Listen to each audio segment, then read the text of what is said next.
Это было в декабре 1941 года на Украине, в городе Изюм на Донце. Есть такой город на Украине. Наш стрелковый полк стоял в Каменске, это за Ростовом туда, между Сталинградом и Ростовом. Вот там был полк. Оттуда мы пошли пешком, 350 километров сделали в сторону Сталинграда. Нам надо было в Сталинграде получить обмундирование, вооружиться, обучить солдат за оставшееся время, и оттуда направились на фронт. Вечером 17 января командир роты нас созвал, 4 командиров взвода, на рекогностировку незаметно для противника, определить каждому взводу направление, куда двигаться, подготовить свои подразделения к утру, чтобы в 5 часов выступить против противника. Вот ночь был, конечно, такой, признаться, я не спал эту ночь. Я не сказал бы, что я особо волновался, но, видимо, это волнение передавалось через отсутствие сна, бессонницы. Утром нам подали горячее питание до 5 часов, по стакану водки. Я, наверное, первый раз пил эту водку, но на меня не повлияло это, не подействовало. Казалось, это как будто немного подкрепленная вода. Мороз был 45 градусов, говорили 45 морозов, ну, 45 градусов. Вот утром идем, снег, ярко-ярко, да, утром, пока мы приближаемся по снегу, нету огня, удивляемся, до противника не более 600 метров. Идем, идем, не открывают огонь. Потом вдруг открыли шквальный огонь. Мы легли, и то одно отделение, то другое отделение при поддержке, огневой поддержке других начали. Продвижение вперед, конечно, нас много легло там, на этом поле. Ну и ворвались в окопы мы, их тоже мы живыми не нашли. Только один сдался нам в плен, притом держа автомат вот так в руках. Один, у нас тогда не автоматы были, а винтовки. Один прикладом винтовки дал ему по голове, и он бросил автомат и сдался в плен. Вот это был первый бой. Не столько враг был страшен, сколько это мороз. 45 градусов.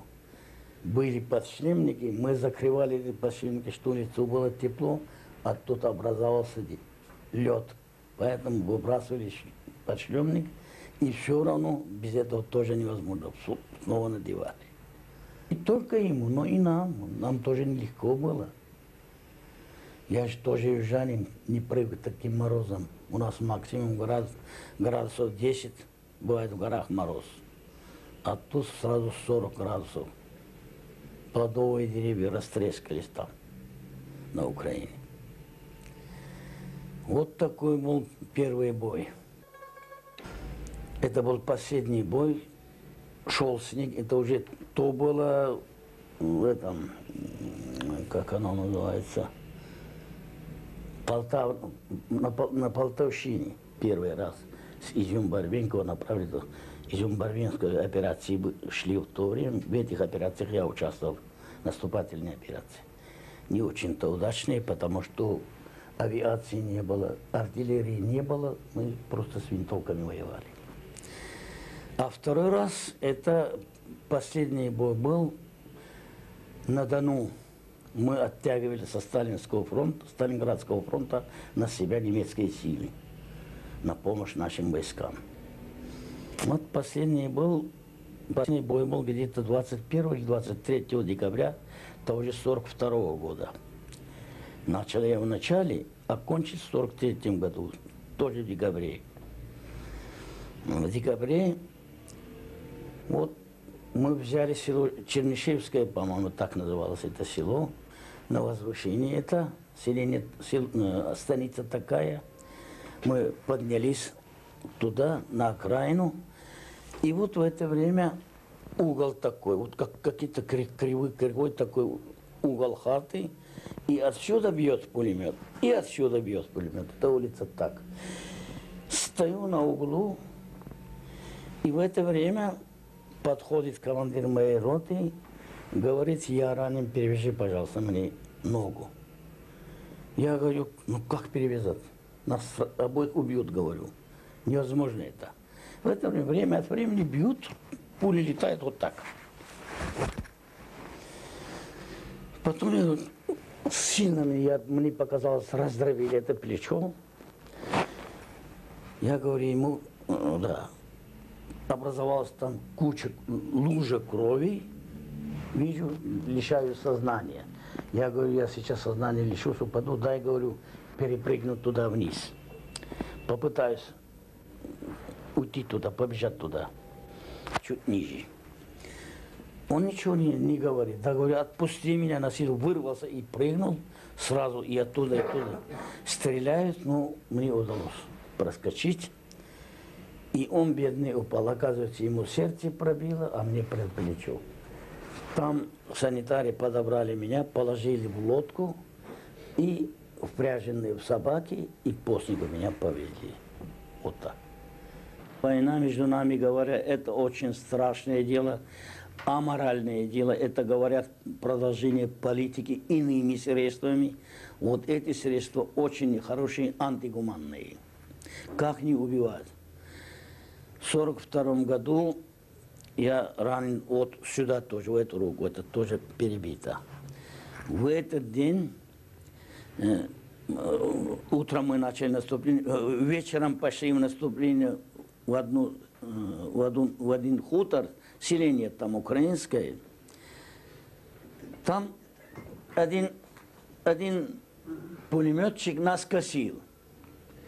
И потом, когда мы вошли, мы нашли его, он раненым его нашли, с его пулеметом. Оттуда с чердака вытащили его. Он мучился. У меня была мысль облегчить его страдания, убить его. Я выстрелил ему в голову. До сих пор это меня преследует. Зачем? Лучше бы надо было дать ему, если умер со своей смертью. До сих пор это меня мучает. Зачем я это сделал? Это было как раз время, когда в разгаре была битва за Сталинград. Некоторые солдаты и даже офицеры переходили к немцам. А те командиры, старшие командиры, которые отвечали за это, несли персональную ответственность за каждый побег. Поэтому мы почти не спали ночами, днем никто не переходил, это бывало обычно вечером, ночью. Где-то часов в 11-12 я обошел позиции своего взвода, вернулся, лег, прилег, еще не спал. В это время товарищ старший лейтенант такой-то, такой-то убежали. Как убежали, я кинулся. Только что убежали, их нету на позиции.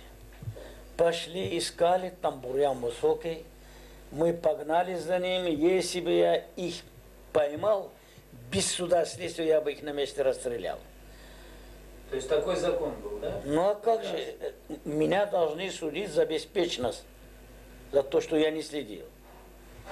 Я был очень зол, к счастью или к несчастью, их поймать не удалось.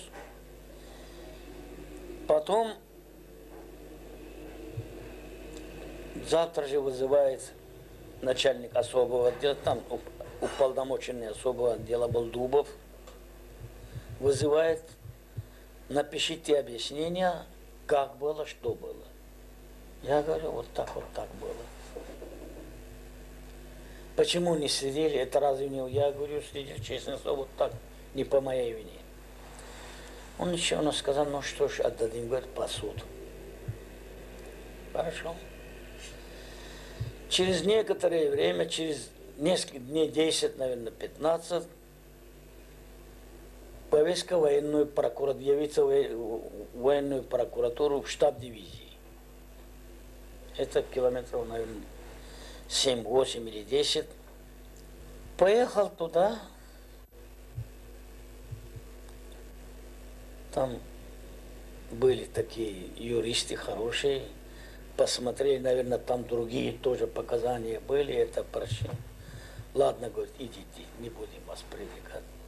Считаем, что вы невиновны. Вот был такой случай. Помиловал меня Бог.